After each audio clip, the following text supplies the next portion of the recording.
احمد السقا عمل فيديو النهارده بيتكلم فيه مع جماهير ليفربول ومع اداره ليفربول.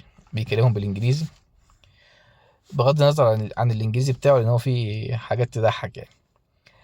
وبيتكلم معاهم ان ازاي تعملوا كده مع محمد صلاح، وان محمد صلاح ده هو اللي بنى النادي، وهو صاحب الانجازات وصاحب البطولات وصاحب الفضل عليكم، وان ما ينفعش تكونوا ناكرين للجميل مع الراجل. بيعرف نفسه فيه، بيقول انا الميجا ستار احمد السقا.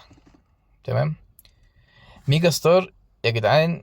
الناس دي واخده مقلب في نفسها ومنفوخين على الفاضي بسبب ان الناس بتجري وراه. يعني انت لو شفت احمد السقا في الشارع كده وطلعت تجري وراه تتصور معاه الناس دي فاكره ان ليها قيمه، فاكره ان ليها لازمه. خد كده احمد السقا، شيله من المشهد، من حياتك كلها.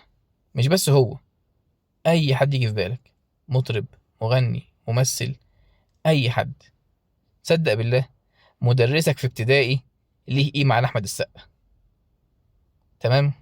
والله العظيم ليه قيمة عن أحمد السقا بالنسبة لك أنت كشخص، كبني آدم. أي حد في حياتك ليك تعامل مباشر معاه ليه قيمة عن أي حد في الناس دي. ده غير طبعا إن هم دول مش دعاة فضيلة. الناس دي ما بتقولش قال الله وقال الرسول وبيدعوك للجنة عشان ناخد بإيدين بعض كده ونعمل الصالحات ونلتزم بالصلاة والصوم والزكاة. لا، الناس دي ربنا يهديهم قبل ما يموتوا. تمام. الناس دي فعلا كلهم كده على بعض، المجتمع الوسط الفني ده كله، ربنا يهديهم قبل ما يموتوا. في وسط الكلام بيقول لك ايه، انا راجل عندي نفس جنسية محمد صلاح وفخور بيها.